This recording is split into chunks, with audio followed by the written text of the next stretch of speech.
think there are 8 types of guitarists, and at times I think we've all been one of these. Yeah, we all know the types, right? I know I really like this pedal, so I went out and got the same pedal again. Different colour knobs though, innit? Duplicate. I'm more of a Strat guy than anything else.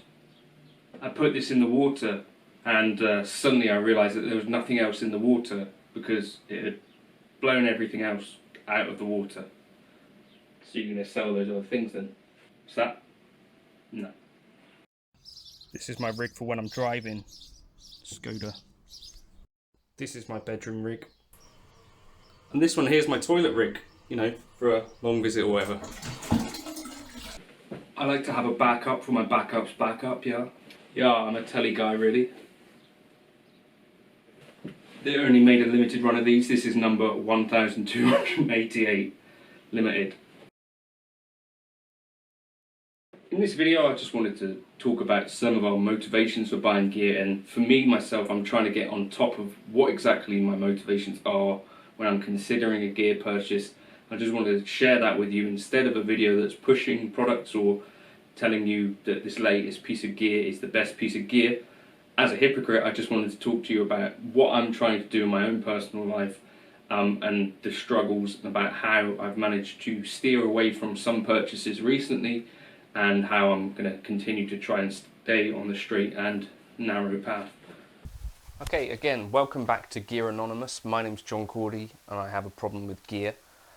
Again, I think a couple of you guys like it when we talk about this, just because I think it's a bit different to try and talk about this sort of like adults and try and address some of these things rather than what most of the YouTube videos tend to be about, which might either be selling a piece of gear or, you know, encouraging you to buy this thing or that thing.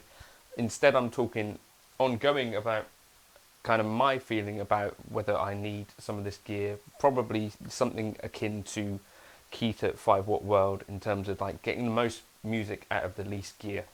Now, those types of guitarists, I think you'll probably identify with a few of them, right?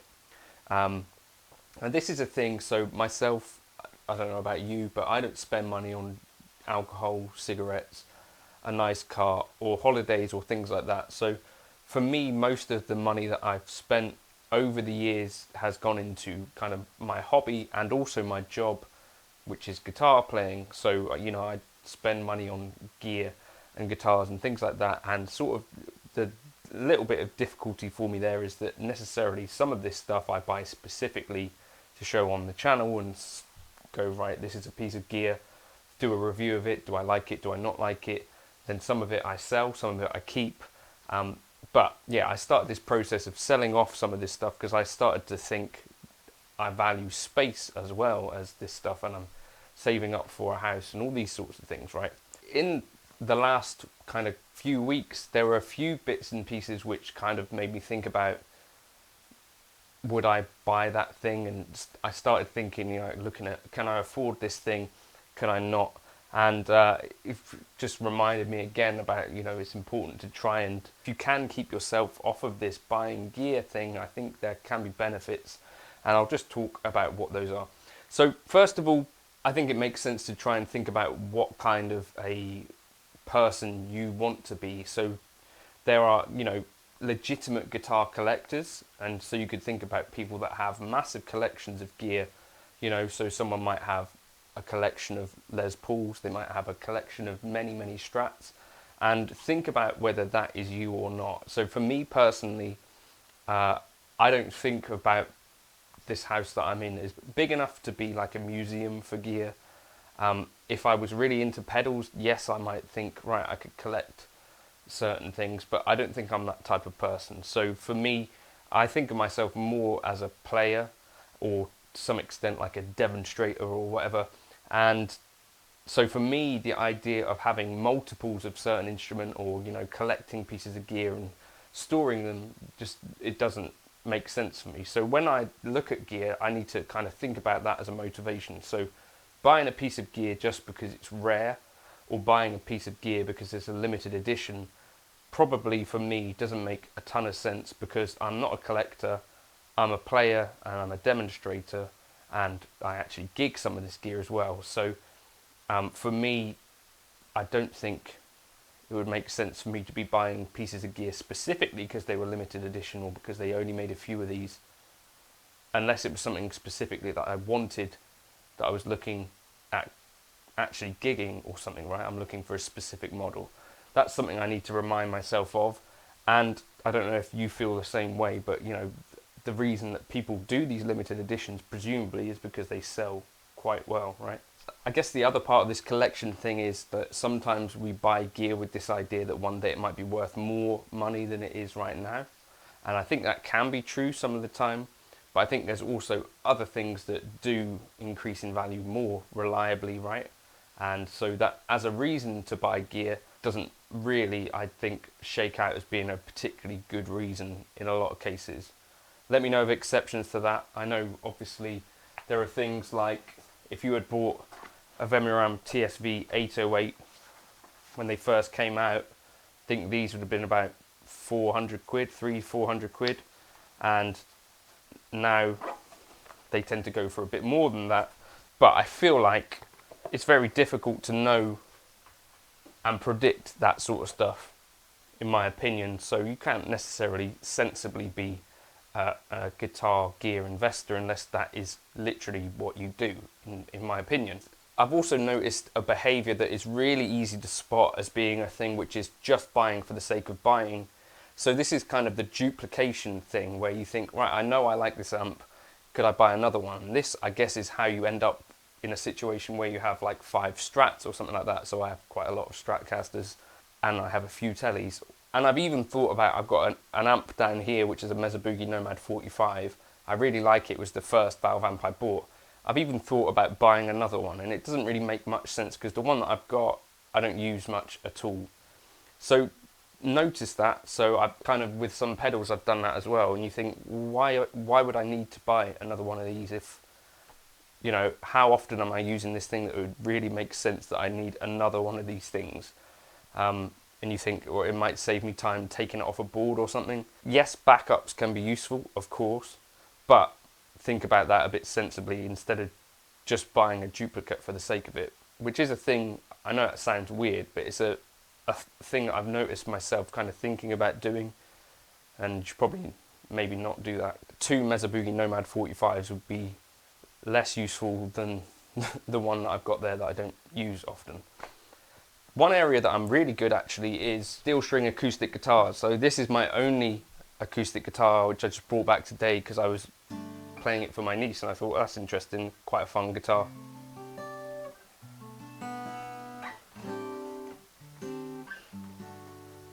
And I only have one acoustic guitar, and it's purely because sometimes I need an acoustic guitar for a job. This is a Yamaha LSTA trans acoustic. It's good enough that I didn't really think I need another one or another guitar. And occasionally I might look at like a Yamaha Red Label and think, oh, that'd be nice to check out.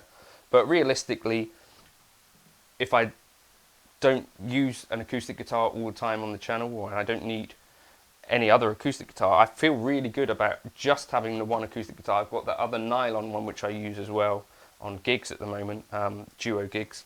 But just to have one, that's like a really, I don't know, it doesn't feel wasteful at all. That's just an example in my gear life where I've been kind of successful and I don't have, you know, a backup of a backup of a backup. I've just got this one guitar, and that totally fulfills the role that the acoustic has in my life, which is a bit of a weird one because in almost all the other areas there's like excess bits of gear, or there's duplicates, or there's, you know, things that I like or have some sort of attachment to, but do I really need? Probably not.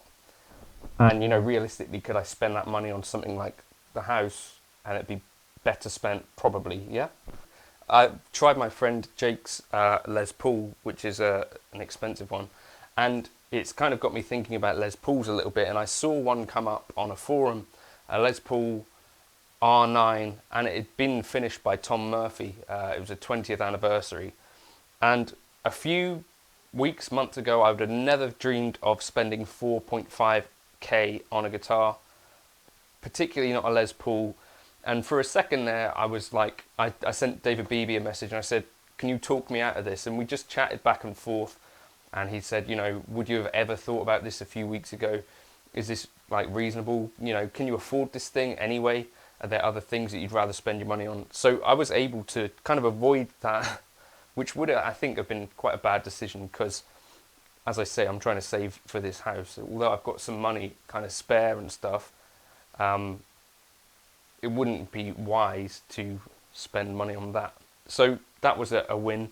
And then equally, I was interested after playing that ES335 of Tony's in what the Eastmans might be like. So like an Eastman T59, I think is what I'm interested in. And I sent a message to my kind of local shop and just asked, have you got any of these in stock? And they do. But realistically, ideally, if I want to be trying gear, I want to be trying gear which is used, because I can basically then pay, you know, about half the price, and if I don't like the thing, I can move it on and not lose money, because generally you can sell used gear for about the same as you pay for it, in my experience. So that's kind of, I want to try and be patient if I'm buying pieces of gear, and I want to try and buy used if I can, so that, you know, they're not impulse purchases. They're purchases when I see something that I knew that I was interested in that comes up. If it's affordable, then I'm interested in that.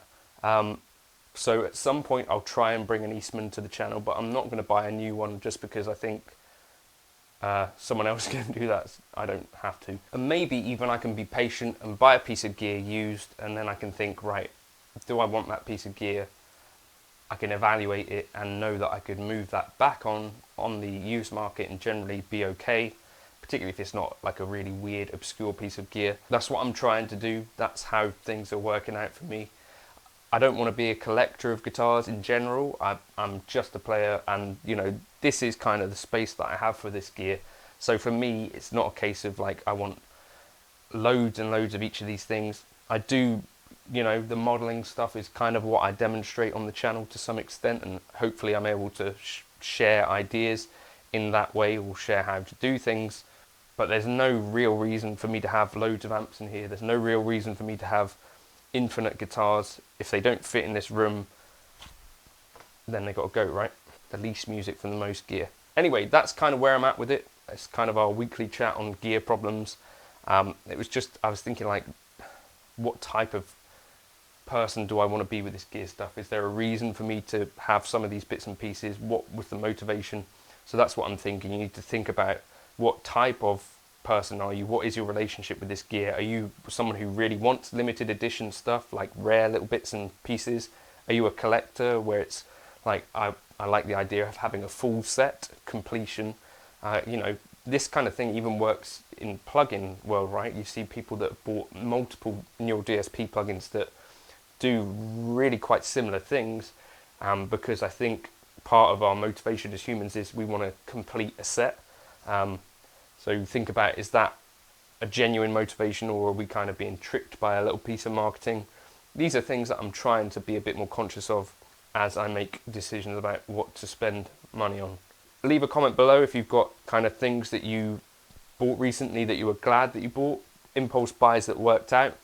Equally, feel free to share your negative ones. I think it helps people to talk about this stuff. Also, one last idea for you. If you've got a piece of gear that you're not sure about or whatever, I like to kind of share with friends. So like me and Jake swap gear between us, not swap, but you know, we let each other borrow gear. Myself and Tony, we let each other borrow gear. So he was the guy who gave me this Greco problem to deal with. And then also you can have an idea of things that you're really looking out for. So like this Greco Super Reel now, if I'm sensible with my money and I can resist like random gear purchases, then one day I might have kind of the disposable income that I can see a Greco SA 1200 come up and sensibly and controlled and all that sort of stuff go, right, that was a guitar that I really liked. Here's an opportunity to buy one. Can I do it? Can I sell some gear to get to that place and make a more rational, reasonable decision? That's what I'm trying to get to. Let me know your thoughts in the comments. Cheers.